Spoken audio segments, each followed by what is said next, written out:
Welcome to Board Game Binge, the place where we bring you bite-sized, bingeable board game content from across the industry.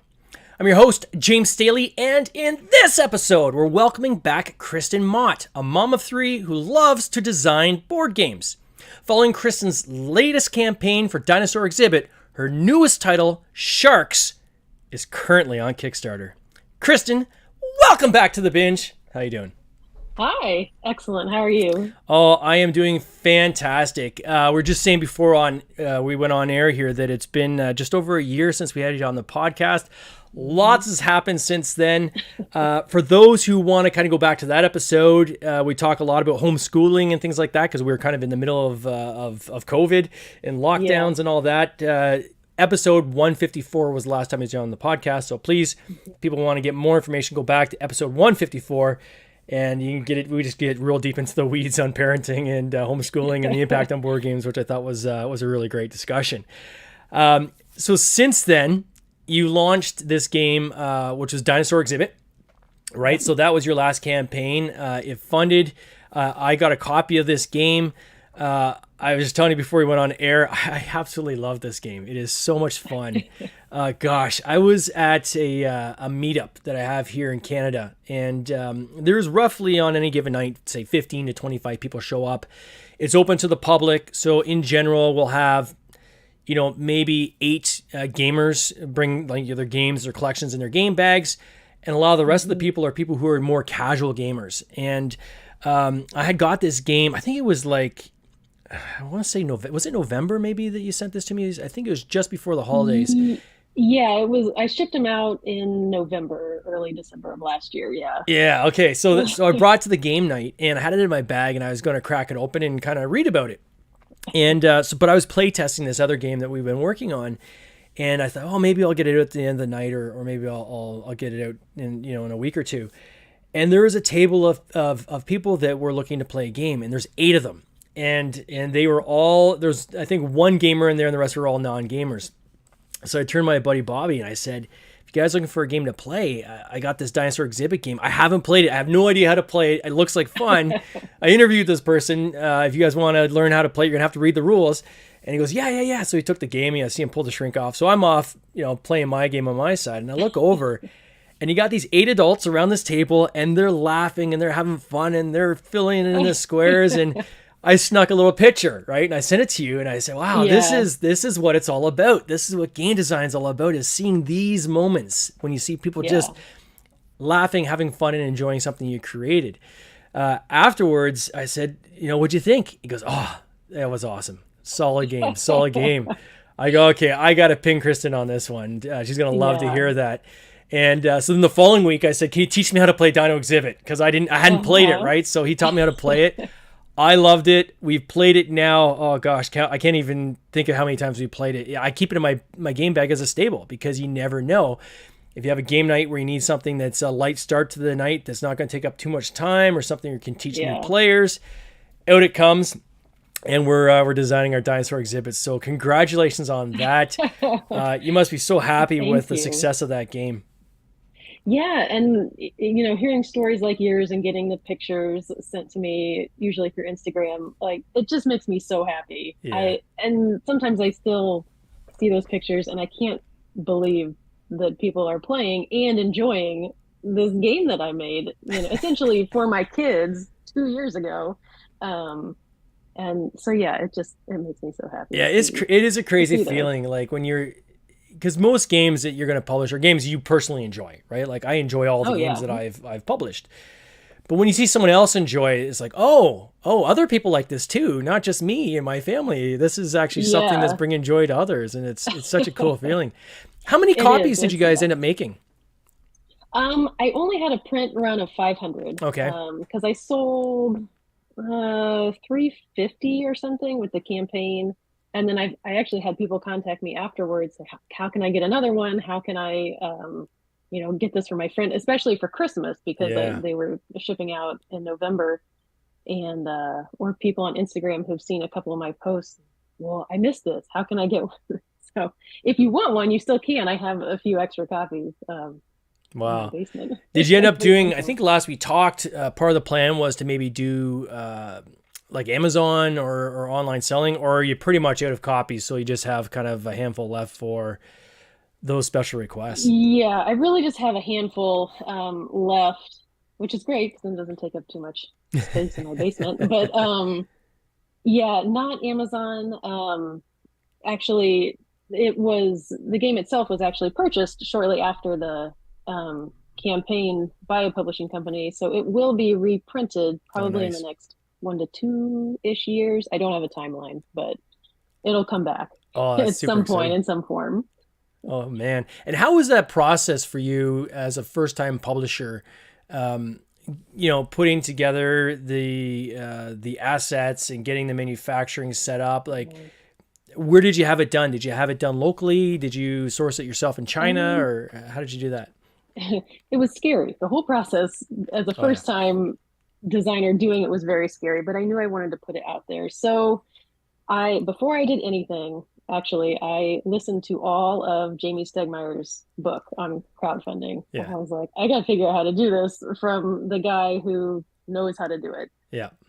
which was very, very helpful. Listen to that, read his blog posts. Um, and then I just sort of took it one step at a time. I hired an artist who was fantastic. He did wonderful work for it and was so easy to talk to and get it done. Yeah. Um, and then the scary part for me was like pricing out manufacturers. I didn't really know what to do as far as, was I overpaying, all of that. I ended up going with Ad Magic out of Okay. China. And it was great. It was really very easy. And the games ended up showing up at my doorstep a week ahead of schedule, Oh wow. which was awesome. Um, but the whole process, I just tried to take it one step at a time. I didn't want to miss anything. I wanted to make sure I did it all. You know, I had Mesa Game Labs do a video for it because I wanted it to look real and professional. And, Yeah. I had a graphic designer do the graphics for the campaign page. And I was really happy with how everything turned out. Um, Oh yeah. so, And shout out to yeah. David Diaz again. Mm-hmm. Very, very talented guy. He does amazing Kickstarter videos. Anybody looking Yeah. to get a great Kickstarter video done, go to Messy Game Labs, and I'm sure Yeah. he can connect you. So when these showed up at your door, so is it literally a skid of games showed up at your door? Is that how they kind of worked out? Yep. This truck just showed up, and because I had received a phone call the day before and they're like, Yeah. oh, it'll be here next week, coming out of a port in New York, I think. It'll be at your door in a week. Okay. And then that afternoon, the truck showed up and was like, here, here are your games. Where should I put them? And this big skid, and, it was pretty tall. And so it was in my garage, and the kids and I went out there and opened up a box, and it feels so good to be able to show my kids Yeah. this is what I've been, they know what I'm working on. They're part of the process, but for them to be able to see the final product, and then to help me, they helped me box them up and ship them out to all the backers, and not a lot. I ended up doing most of it myself, um, but it was a nice moment to be able Yeah. to share that with my kids. It's a crazy So, feeling when you open up that first box and you see the shrink mhm. wrap around the game, and it's like this is it, right? Like these are going out now. There's Yeah. no going back at this point. Like these are going to backers, right? So hopefully, Yeah, you better hope it's what you wanted it to be. oh yeah, absolutely. Yeah. Wow. Did it scare you off at all, the whole process of self? And I know we're going to talk about the Diaz Foundation here in a second, and Yeah. working with other publishers. Did it was it overwhelming, or did it scare you off a bit to the point where you want to focus more on the design side, or? Yeah, there were certain parts of putting the campaign together and getting things done that were scary, and I was like, I am never going to do this again. It's just too much. But then, after everything was done and sent out, and I was getting feedback back on the game from backers, I was like, actually, this is pretty awesome. I could see myself doing this again, for something similar. But I do like being able to focus on just the design Yeah. process as well. And so that's what I'm doing now, is just focusing purely on the design of some upcoming projects. And but who knows? I'm sure in the future I will probably launch something else myself. Certainly, it allows you to design quicker, right? When you're not being bogged down Hmm. by all the development side, right, and the publishing Yeah. side, because that is a huge time sponge, and kind of that Oh yeah. balance of working on the next game while getting the current game Hmm. developed, and then the one before that kind of out the door, and constantly working on these kind of three separate phases at the same time Hmm. can be a bit daunting. Yeah, and I will say that it was very eye-opening and gave me such an appreciation for everything that goes into every game that hits your table. Oh yeah, There's so much to be done. it looks easy. Yeah, of course, when it's a finished product sitting on your table, you think, oh yeah, of course, I could do that. But Yeah. there is so much If that it's goes that into it. easy, everyone would be doing it, is the saying, I That's guess, right. right? So, how did you connect with this foundation? Like, how did that all kind of come about? Uh, Kind of by accident, I guess. I was at Protospiel Indianapolis Hmm. last year, last May, our local Protospiel, and just to test out a couple of games that I had, mostly Sharks. And Jim Dietz was there, who runs the Dietz Foundation, and he played Sharks. And then we also played Dinosaur Exhibit, and I can't remember why, but we ended up playing both of them. And we talked a little bit afterwards, and he was very interested in them. And so a few months went by, we talked at Origins, and then we ended up, I signed both of them with him, Sharks and Dinosaur Exhibit, in the summer last year. That's awesome. And it was just it, purely an accident, it felt like, but it was great. It was great not to have to pitch something. So it was good. And the Dietz Foundation. So, what are they all about? Like, what's their whole thing? They focus mostly on games for education, games for schools. This Sharks is actually their first game that they have made for younger kids. Hmm. A lot of their games are about different historical events, things that for older kids. Um, and Jim himself actually ran Jolly Roger games back in the day before he started this foundation. And they do a lot for schools, for education, Hmm. scholarships, things like that. So that's where a lot of the money goes from the games that they sell. So, is it a not for profit, or is it a non-profit, or how is it set up? I am not exactly sure. Just a nonprofit, I think. Yeah. The only nonprofit board game publisher in existence, as far as I know. And are they focusing mainly just on the U.S., or are they global, or how are they structured? They'll ship globally to everywhere, I'm pretty sure. I think he may even have distributors over in Europe. Um, but again, I'm not exactly Yeah. sure. But the whole hook, I guess, in this case, and we can say pun intended, I guess, Oh is yeah. to educate through gamification, I guess, right? So Hmm. Yeah. help people learn, and when you're playing, it's easier to learn, I guess, right? Hmm. Oh yeah. And so the game actually comes with scorecards for each shark that you play. I don't know if you want to get into this yet, but there's facts on each scorecard. So as you're playing, you read these shark facts, and so it's kind of a cool way to sneak in more information, I Is the guess. goal of this to educate people on like different species or sharks, or is it to talk about poisoning of the oceans and the importance of stewardship, or what is the main kind of communication of this game? A little bit of both, because this game, the sharks are not the bad guys. Where I feel like in a lot of kids games, the sharks are typically the bad Yeah, guys. of course. And so each player is a unique shark species. They have their own ability to move through the ocean, and they're trying to eat, certain types of sea creatures. And there's also a boat on your ocean grid, and it's leaving behind trash, which is something that you want to avoid. It takes up space in the sharks' stomachs.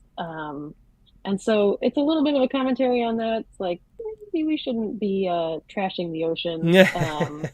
a lot of the facts that are on those scorecards I was talking about, they either have facts about the sharks themselves or the pollution, trash, you know, different ways that we are harming the ocean and what we can do about it.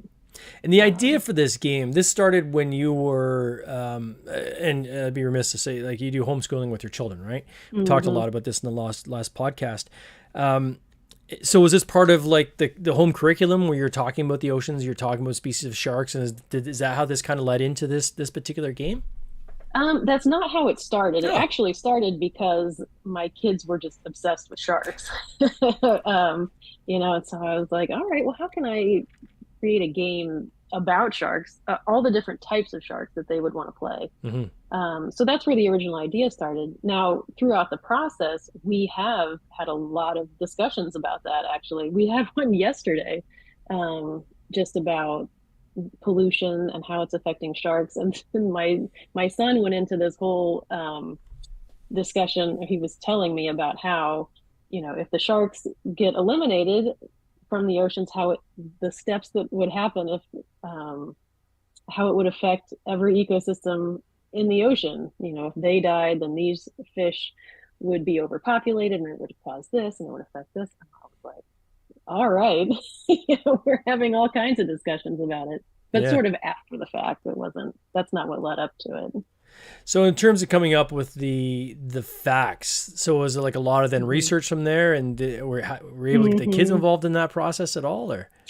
Yeah, because I ended up reading a bunch of my son's books about sharks to sort of come up with these different, easy to digest facts on Hmm. each scorecard. Um, but just a lot of online research too, to kind of figure out what I wanted to put on each card. What would be, what's appropriate facts for kids and um, what people would want to read about. No, that's cool. Can you walk us through kind of the essence? I'll show on my screen kind of the play area here. Can you walk us through like how you would play this game or how someone would go about playing this? So this is for 2 to 4 players, Sure. is it? 2 to 4. Although there are actually 6 available sharks in the box, so each game there's 2 that won't be used, but we wanted there to be a variety of sharks because kids have their favorites and Yeah. don't want to fight over a certain type of shark. Um, so yeah, on your turn, basically you're going to move your shark meeple through the ocean. Each shark, like I mentioned, has its own unique ability to move. There's certain things that it can do once per turn to get to the different types of actions that it wants to on those ocean tiles. So each ocean tile, once you get there, has an action that you're going to take, and essentially on each turn, somehow you're going to either draw a creature token from one of the size bags, or you're going to take one from the display and put it in your stomach. So if you look at the player board, there's a space for 10 tokens on your shark's stomach. Hmm. Um, and then along your path to whatever action you're taking, you also are trying to avoid trash tokens that get left by the boat because those will take up space in your stomach. Um, and so you're eating the fish, you're taking different actions, and then at the end of your turn, after that, you have to turn over one of the trash tiles and move the boat around the board according to the back of the trash tile, and that gets left wherever the boat just vacated. And so trash gets left around the board. You're trying not to eat it because once the game end is triggered, once a shark has 10 items in their stomach, filled up Mm. their board completely. So you don't want the trash. You get points for the creatures in your stomach um, from those scorecards. So you can choose on your turn to, if you want to, you can turn in your scorecards to score your points that turn based on what's in your stomach. And that's cumulative. So you can, you know, those fish that are in your stomach will score on a future turn as well if So you you're getting want a them to. combination of like trash and fish is basically filling up your shark, and once your shark Mm-hmm. is basically full, then that's going to trigger the end of the game. Mm-hmm. How do you avoid so and I can see like in this grid, so these tiles are laid out as just showing on screen, and then you have like a combination of fish and different items in the ocean on these different tiles, and the boat's moving from tile to tile. How do you, with this trail of trash that the boat is leaving behind it, how do you navigate that? Like, is it a situation where you're basically forced to eat the trash or is it more of a decision? Okay, I want that fish, but in order to get that fish, I have to take the compromise of eating trash along the way. Is that kind of how that works, Right. or? Yeah. So if you're like, oh, well, I need a small fish and I can see that there's a small orange fish on display. So I got to get to that tile. Well, then I have to take the trash along the way to get there. There is a way to get rid of the trash on certain action tiles, um, which I didn't know this. Some shark species can actually turn their stomachs inside out to get to get rid of what they Wow. don't want to eat. So I've worked that into the game to where you can actually get rid of your trash tokens that way, one at a time. And yeah. And are you trying to collect like, so in this case, said the orange fish. So is there Mhm. different fish, or can you have like replication, or like are you trying to collect kind of one of each? Is that kind of the situation, or? Well, similar. So each scorecard, they're either by size, you want like pairs of different sizes of fish, or you want Yeah. pairs of different colors, which the colors represent different types, crustaceans, cephalopods, Hmm. mammals and birds, things like that. So you are trying to get a combination of those to satisfy the scorecards that you have right in front of you. There's a way that you can go through your scorecards if you don't like what you have, um, so that you can hopefully get what you need through your scorecards and score points. And then the big mouth with the fish in the middle of it, is that like a score That's the score chart? tracker. That's Yeah, cute. Absolutely it's a love it. lot of teeth in there. Hey. So, and then the playtime on this is like what, like 30 minutes, or how long does it take to play a game? Yeah, it's roughly 30, between 30 and 60 minutes, but I haven't had many games go up to an hour. It's 30, 45 minutes. Yeah. And then how young can you go with this game? Um, I have some kids, probably some 6-year-olds could play it. There's a bit of text. Hmm. It's mostly icons, but there's a bit of text. So, age 8 is what's on the box. Got it. Um, Oh, that's awesome. And I'd be remiss to say congratulations on funding. Hey, Thank you. you Yeah. guys made it across 19 hours ago. You guys, you got over the Yeah. line. So that's awesome. It definitely looks like a lot of fun, especially if you're looking to play with a younger audience and educate. Mhm. I'm sure Jim is going to have a field day with this. And is his hope to kind of sign on like school boards, or do they go kind of one school at a time, or how does that work? Or do you have any insight into that? I really don't. I know that he wants to get them into schools. Yeah, I'm not sure what the process is for that. You know, Getting them into schools and then also other distribution chains to get them to just, sure. anybody who wants them. Um, but his big focus is on education, Yeah. and so he was excited to get these as sort of establish his first games for a younger audience, more elementary age than older kids. Yeah. That was good. I know it's never fun stressing over kind of getting to that. I've had Yeah. campaigns like that before where you're like, we just need like three more backers. Like, is there not three people out there that can join I in, and then you know. have three jump in but one jump out, and these kind of things. Uh-huh. It's this kind of emotional roller coaster you go through. But when you finally cross that line, it's you got that kind of sigh of relief. You're in the Yeah. final 24 hours, so there's always this kind of rally at the end as well, where you have this kind of back end hockey Hmm. stick. So I'm sure you guys are going to fund even much higher than you've landed. But already this campaign's exceeded what you did in the first campaign.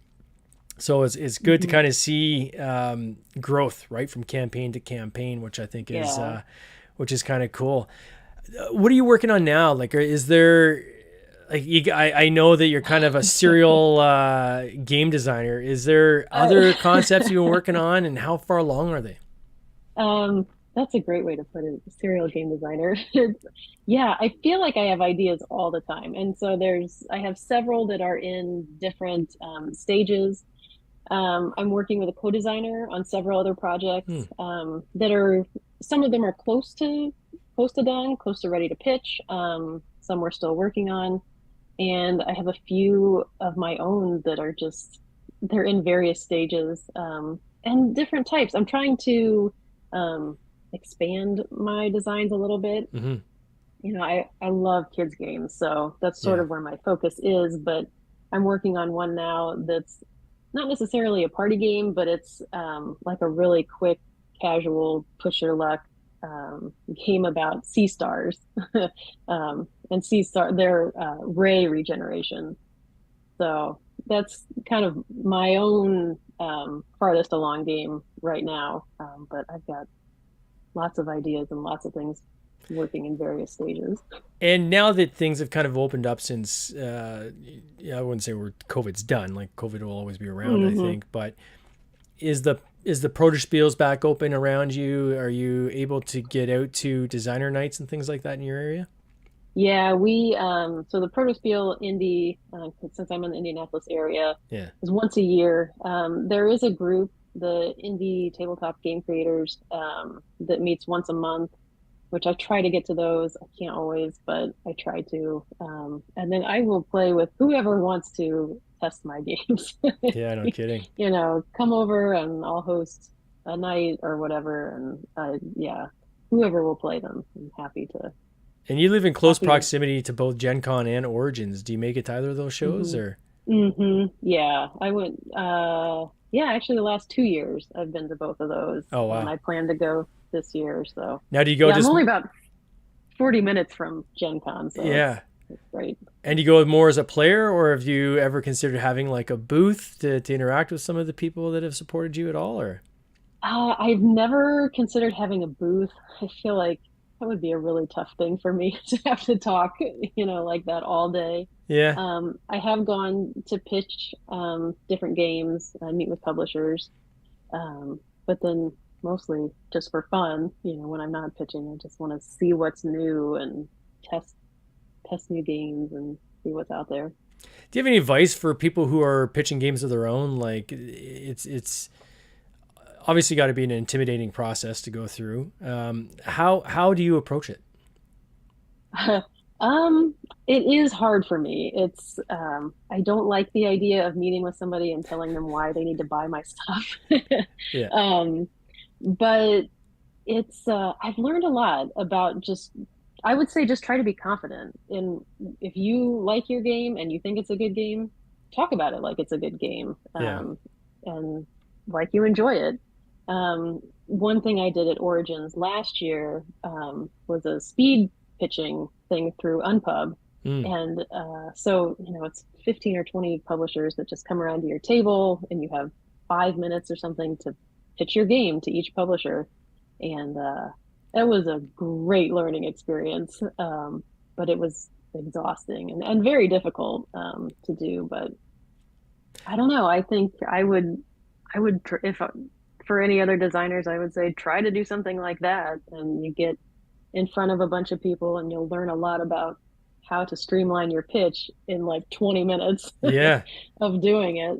So, You must have pitch number 15 is definitely got to be more efficient than pitch number one, right? oh yeah, I yeah. often find that work in trade shows in general, right? And it's you always laugh because especially if you go with a number of people where people start to kind of know your pitch, right? That you're Yeah. working with by like the second or third day.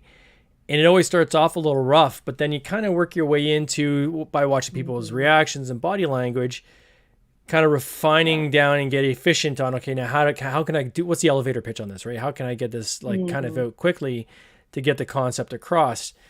And anytime you can show that you're providing a solution to a problem out there, that I find is usually the Goldilocks zone, right? In a case where maybe education games, Oh yeah. you know, here's a solution to making education fun and specifically around cleaning up our oceans and also learning about different Hmm. shark species and the importance of them as part of our ecosystem. I got to Yeah. believe that, when you see kind of that the solution that's solving a publisher like Jim Dietz Foundation here clearly can kind of link into that and say, oh, this is actually fitting in with exactly what we're trying to do. So that match kind of comes together, which has got to be awesome. Yeah. You know? Yeah, and I like the idea. I like to think that my games are games that take kids seriously. Like Yeah. it's a serious game. It's not, more goofy with a little bit of a message. So Yeah, I like that. It's giving I like kids to think more that. credit, I think, than than they're given sometimes, right? And to Sure. almost treat them as maybe not young adults, but teach them as intellectual beings, right? This is something that, Mhm. you know, if we can make this fun, they have the capacity to pick up some bigger concepts, right? And they might even surprise Yeah. you. Oh yeah. Yeah. And concepts and things that they like. Yeah. There are so many kids who like dinosaurs. That's an easy choice. Yeah, exactly. Well, certainly you've Yeah. done it on this. Again, I want to congratulate you on this campaign, Thank you. second campaign. So you're batting 100, 2 games, two wins so far. Can't wait to see some of these other games you guys come up with. For sure, I'll look for you at Origins this year if you're there. Yeah. And I want to wish you and the foundation all the best in this coming year. Thank you so much. Take Thanks, care. James. Cheers. Bye.